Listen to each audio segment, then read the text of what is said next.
Hey guys, welcome to another video. Today I want to talk about backpacking gear you should buy first. Let's get to it.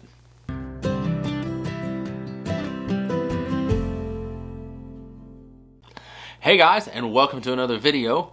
If you're new to the channel, my name is Mike, and here we talk about all things backpacking gear, and the outdoors. If that is something that interests you, think about subscribing. I'd love to have you be a part of my community. Today we're going to talk about backpacking gear you should buy first. So this video is going to be more towards the beginner backpacker, or even if you just want to redo your whole kit for some reason.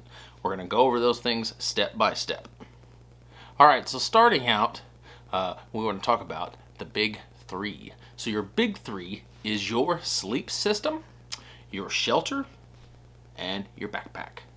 Now, there is an actual order that you need to be looking at these things in, instead of just sporadically picking things out, especially if you're brand new to backpacking.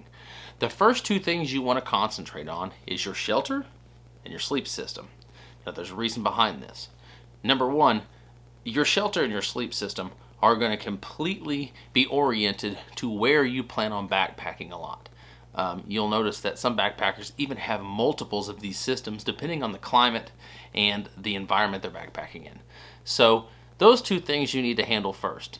If you think you're going to be doing some winter backpacking, or you're in a colder environment, you might want to be looking at a 4-season tent. If you are going to be backpacking in the spring, summer, and fall months, in those type of climates, you'll be looking at more of a 3-season tent. Same goes with your sleep system. Your sleep system should be built around the environment that you're backpacking in. So if you're expecting colder weather, you're going to be looking more towards 10 degrees, 0-degree rated type equipment. If you're spring, summer, and fall, you're going to be looking at more 20 or 30-degree rated type equipment as your comfort level goes. The reason that you want to get these two figured out first is because they are going to delegate most of the room taken up in your backpack. So once you get your sleep system and your shelter figured out, you're going to have a much better idea of how large of a backpack you're going to need. Because trust me, you do not want to go buy a 70, 75, 85 liter backpack when you really only need 45 liters. You can waste a lot of money, and you can end up in a situation where you're not really comfortable on trail because you went with the wrong pack. So that's the order I would suggest that you do those things in. Sleep system, shelter, then choose your backpack. It's going to give you a much better benchmark of what your base weight's going to be, how much room you're going to need, and like I said, most of the volume in your pack is going to be taken up by those other two. The next things I want to talk about are pretty important to your backpacking experience. And number one is going to be your water filtration system. Now, for me, I say always go with something that is trusted and reliable. Right now, probably the two most popular items on the market are this guy, which is the Sawyer Squeeze. Focus. So you can see this is just the regular size squeeze. It's not the mini, it's not the micro. It's just a regular Sawyer Squeeze. You can purchase those at Walmart.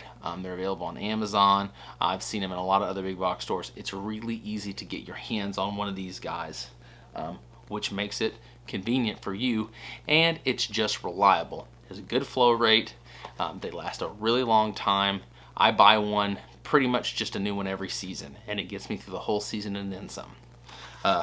The bags that come with the Sawyer Squeeze, however, are less than desirable. So I, like many others, chose to go with this, which is the Knock Vecto Dirty Water Bag. This is also an inexpensive item. You can get it off Knock's website, and I believe they're also available on Amazon. I will put links for all this equipment that I show you down in the description if you would like to look or maybe even purchase some. But this, I've had this for 3 years now, and it has been an absolutely reliable piece of equipment. It's lightweight. It does everything I need it to do. Now there is the second most popular one on the market, I would say, is the Katadyn Be-Free system. I do not have one of those to show you. I probably will be picking one up this year to try it out. But that is an all-in-one system that's going to come with the Element into the cap, and then you have the dirty water bag attached to it. That is something that a lot of people do like. It's a pretty convenient system. I will put a link down below if you would like to do some research on that system. But water filtration is going to be a huge importance to you on any multi-day trip or even day hiking. I find myself refilling my water bottles. So that's something that you really always need to keep with you, and you need a reliable system. And both of those choices are really affordable, long-lasting choices. Easy decision to make. The next thing I want to talk to you about is pretty important as well, and something that is often forgot about or people just don't know any better, and that is a poop kit. That's right, a poop kit. You should have tools to do your business in the woods. Now mine consists of a small titanium shovel. It's called a 0 gram. You can find this guy off Instagram, or I'm sorry, off Amazon. I'll try to put some links for some different poop trowels in the description. Like I said, there's this one. This is called the 0 gram. There is the deuce of spades, which is hugely popular. And then there's a couple other options too if you want to go a different route. And also I bring along with me, which is something you can purchase at Walmart, Amazon, a lot of big box retailers are going to have this, biodegradable toilet paper. This is really important. If you're going to do your business in the woods, you need to always have biodegradable toilet paper or some type of option. You can also get a small backpacking bidet that goes on your water bottle. I have not tried one of those yet, but that is something I'm seeing people carry a lot. These items are super important because you don't want to just leave your poo on the ground in the woods. So you should always make a practice of digging a 6-inch cat hole and keeping at least 200 feet away from the trail or any water source. We want to leave everything the way we found it. So a poop kit is something that should be pretty high up on your list and something that you should get before your first trip out and understand how to use it. If you have some questions about those and other leave no trace principles, you can find the leave no trace principles. Just Google them. You'll show up online. They're a great guideline to keep the woods the woods. Another thing that you should look at buying first is footwear. Proper footwear can determine a good trip or a bad trip really quick. And it's super easy to walk in and buy a pair of hiking boots. I know there are literally thousands of different options when it comes to that. However, I would urge you to consider something like what I use, which is one of these Ultra Lone Peak trail runners. Now, trail runners are widely available in a multitude of brands and a multitude of sizes, and this is a great option. It's lightweight, they dry fast. I can go on and on about the benefits of hiking in trail runners. I switched over to trail runners in late 2016 and have never looked back. I also have a pair of these, which is also an ultra trail runner, but this is a mid. So if you want the higher up on the ankle type of boot, this is kind of like a boot, but it's comfortable and lightweight like a tennis shoe. Now these are a little bit different because they are Gore-Tex, excuse me. These have Gore-Tex coatings, so they are a little bit waterproof. Now that doesn't mean they're completely waterproof. I've obviously had these wet as well, but this is a great option from Ultra too if you want the extra, or you feel like you need the extra ankle support. I don't really notice a huge difference between these and my lows, for example, but I can tell you that I do hike in both of these. Depending on, these are more of a winter for me, and these are more of a spring and summer. So that's something that you should consider.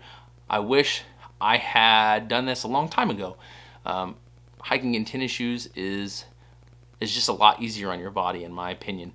That extra weight that a hiking boot puts on your foot can make your day seem a lot longer and a lot more uncomfortable. And I have never, ever gotten a blister in these shoes, ever.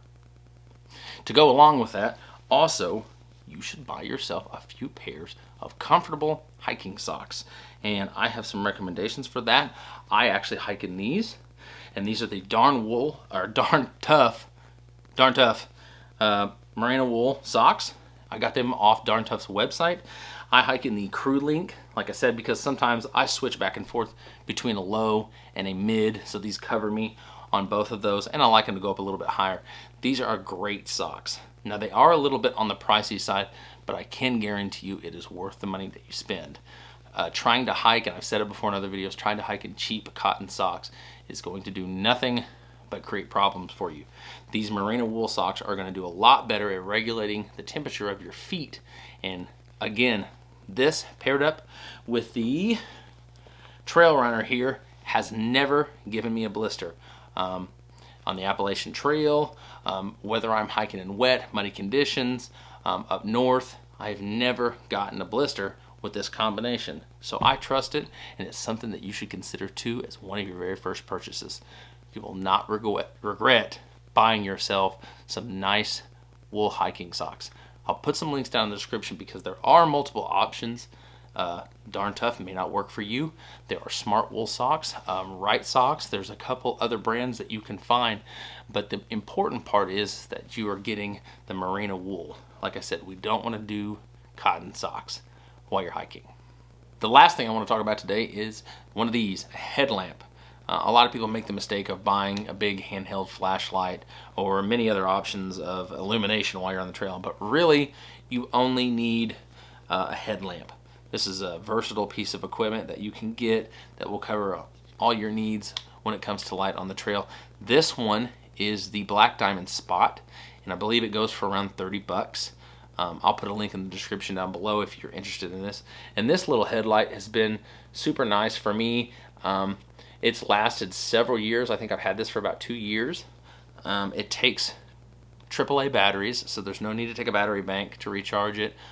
Usually when you're getting into backpacking, you don't have a battery bank, and some of that stuff can get really expensive. So this just takes regular batteries, and like I said, you can use it for a number of things. You can hang it in your tent.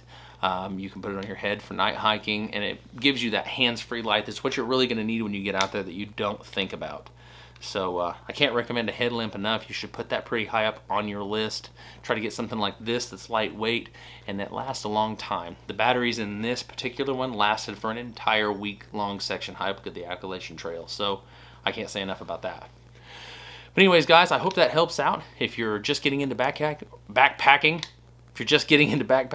or you're building another kit or looking to upgrade. And remember, guys, until next time, always hike your own hike. See ya!